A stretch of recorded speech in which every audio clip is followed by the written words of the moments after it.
ครับผมอีกครั้งนะครับผมมาที่เมืองยองนะผมจะมางานหนึ่งนะแล้วก็จะมางานตามรอยปล่อยบั้งไฟนะผมงานในวันนี้นะผมดูนะฮะอุโบสถหลังนี้นะถ้าใครจำได้ผมเคยมาถ่ายทำหลายครั้งอะเดี๋ยวนี้เขาจะมีการฉลองอุโบสถใหม่นะผมใหม่ซิงนะฮะเรื่องราวทางเมืองยองนะการวิถีวัฒนธรรมการทำบุญอะไรต่างๆวันนี้ผมพามาดูก่อนนะแล้วเขาจะมีงานด้วยงานฉลอง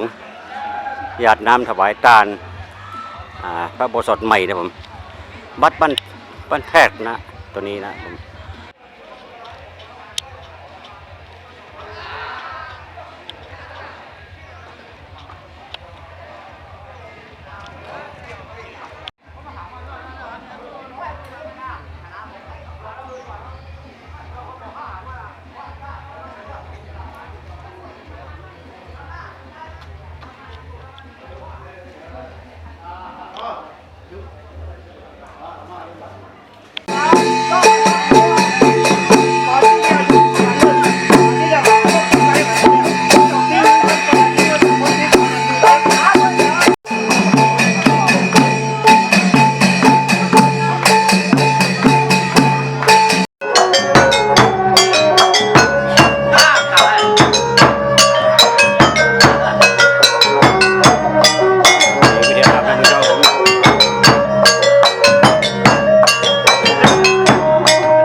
วิถีเขาทำแบบเมืองยองนะผมโบราณเขานะผม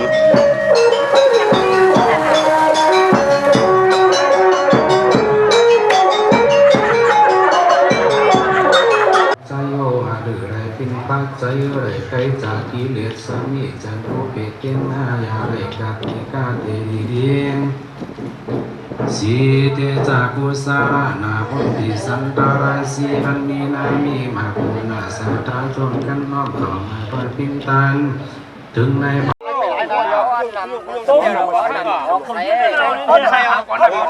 จ้าไม่สองสีมาไม่สองสีทั้งสองดิม ระบบมันนี้ก็เป็นปลั๊กไฟอีกอย่างหนึ่งเป็นปลั๊กไฟห่างนะผมว่าเขาจะไว้จุดอีกวันหนึ่งนะฮะบังไฟห่างบางยองนะครับผม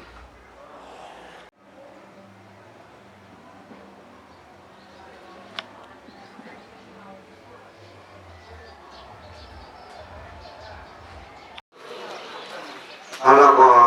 ล่างหน้าล่างตาพระมาได้แล้วขอเส้นปางมาอยู่พิธีพินวนไว้เลยเกี่ยวคนยนต์ก่อนแต่นาเลยตาขีดเมษาย12ก้อนนาก็ดีตาขีดเมษายก็ดีเป็นคนเมืองพญาตาขีดที่ไหนก็ดีในหลังแต่เขาสอนเป็นปางมาดีพังเป็นครับผมมาดูวิธีการทำบุญแบบเทเลอร์เมืองยองนะผมเขามีงานเรียกว่าฉลองอุโบสถใหม่นะวันนี้เขาจะทำบุญกันใหญ่นะผมที่เมืองยองนะ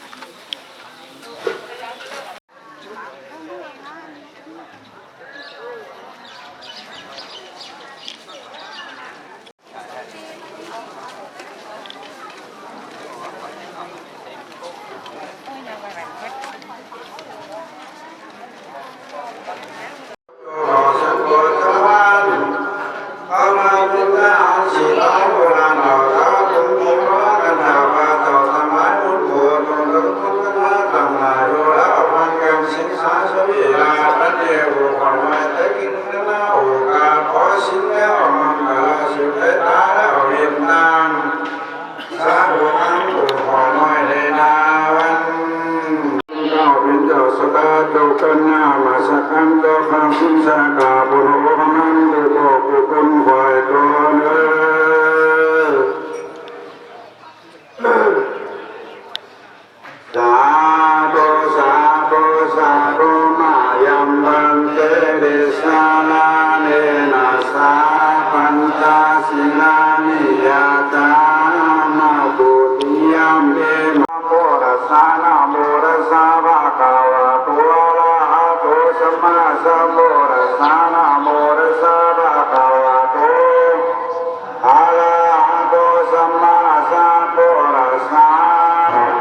สรณังกัจฉามิพุทธังสรณังกัจฉามิตุรังสรณังกัจฉามิพุทธังสรณังกัจฉามิติธัมมังสรณังกัจฉามิตุเจวะจงโยเดเปรังกะดุจรังอัปยานังตุปังติกิมานานาเตตานังกาโรมิสาโรสัพพะกาวะโตอะระหะโตสัมมาสัมพุทธัสสะอุระเมสุตังธังสมยังภะคะวะระตะกะเหมิอาราภิเรนุวันเจตากามิวะเปเตนะโคปะนะสมัยเยนะอะมหากัสสะโพธิวายังวิหารติอาสุขะตาสัมปะกันเตโตโตสุขานะอัสสะตานะนาสิสัตตาสังสังเตอุตระ นาสัพพะสัมปยานังอาสิเตโต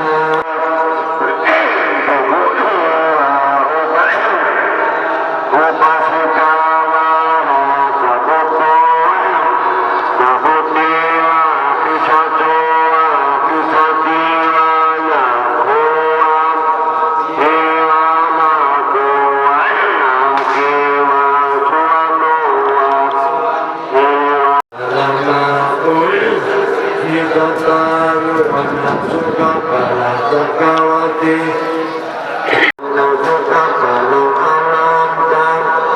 สายุวันสุขะปะละสัพพสิทธิวิสักการะนังอายุวันสุขะปะละสัพพะโลกติปัตติยานัสสิลิอายุวันสุขะปะละสัพพะโลกัจจานิยานังอายุวันนังสุขังปะลังอิเตนะสีนะจัตเตนะอายุวันเตนะสุเขเตนะสัจจวัตเลนะตุมากังสุวัติพยานาโมปุตตะสานาโมตัมมาสังทัสสะสยติตังโหจุตปะละสัพพะโลกาภิปัตติยานัสสิสัตตาโลกาจานิยานัสสิริสัตตายุวันนัสุขะปะลังอิเตนะสีนะยุวันเนสุเทนะปะเนนะอิเตสาเนนะปุมากัสสวะติโอตุปุมากัสสะยัตตะโมกุตัสสะนาติอัสสมิกะโกนะโกโกมิสิกามังสัมปติปินัสสะสุขะลังมหิสายะกาลกัสสะปิลานาปยโตวันวานานาอุปัตตวะโตอะระหังกนะโตปะนิธานาโตปะทานสากัตถะสัพพะผมยอมเป็นเก้าปะโกโกขันธังนิติวโนวัดปฏิโลมเก่ารุ่งยอมเป็นพันกล่าวอาวาสภายในมานีอาสมิโปเกียวอากาศธรรมวารุมอัดเล็ดของเขาแหลมจีรศิลป์เจ้าจุดตุนุนเป็นวากมานี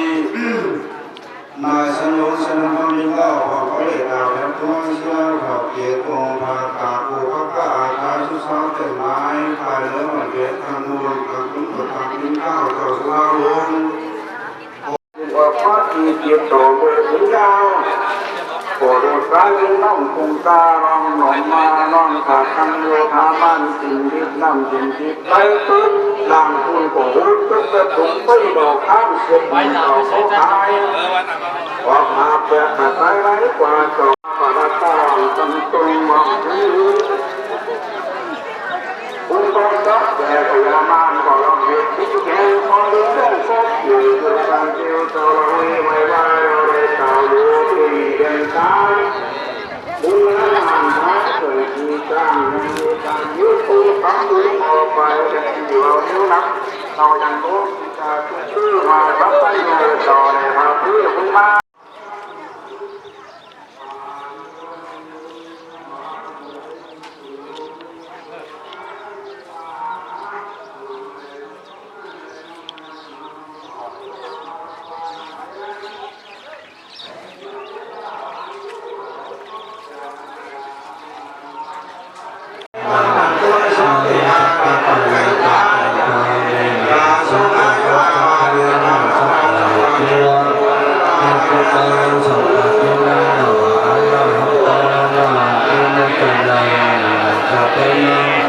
Tentang papat yang mati malu papat lalu sami jatuh ikan wudi Nesok nakini Matua kiki dapat Jangan masa hati samika Sampo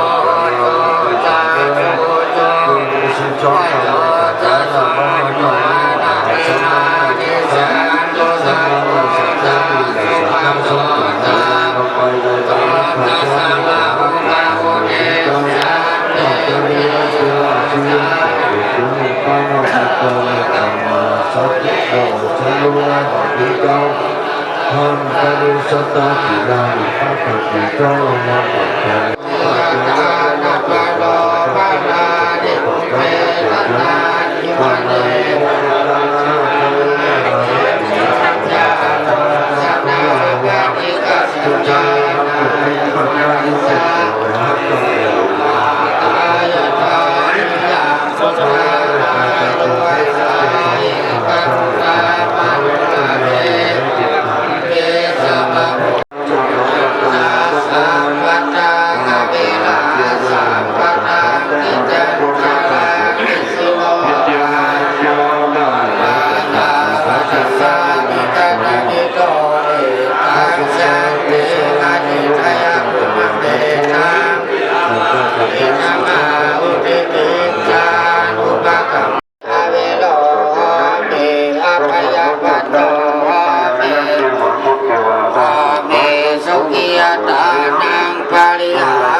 cho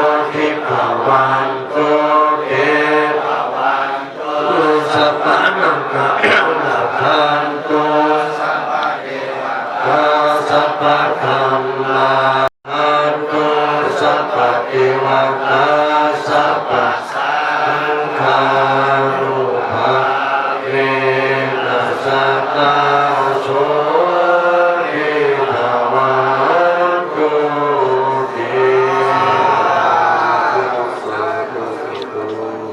Ghiền Mì Gõ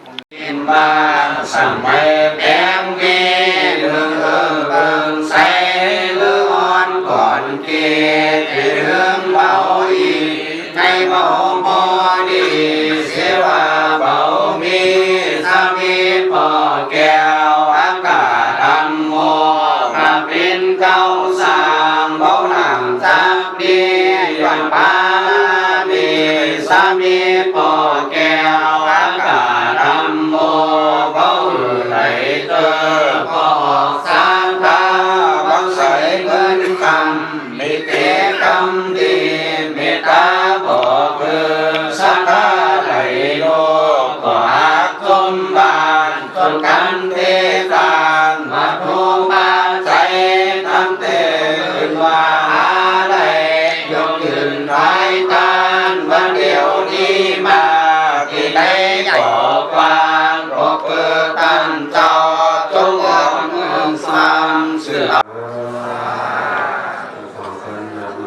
จังได้มันทุกผู้ทุกคนเอตังเมตังนาคัมมังนิพพานาปัจจายโยกุเมนิจังเมตังเวสีรังคัมมังปานาปัจจายโยกุเมนิจังเมตังเวภาวังนาคัมมังจัตตารโอธรรมวคันเทอายุวันโนสุขังปาลังสาธุสาธุสาธุปังกันลังตาสิงเดโกจิตติตุสาธุ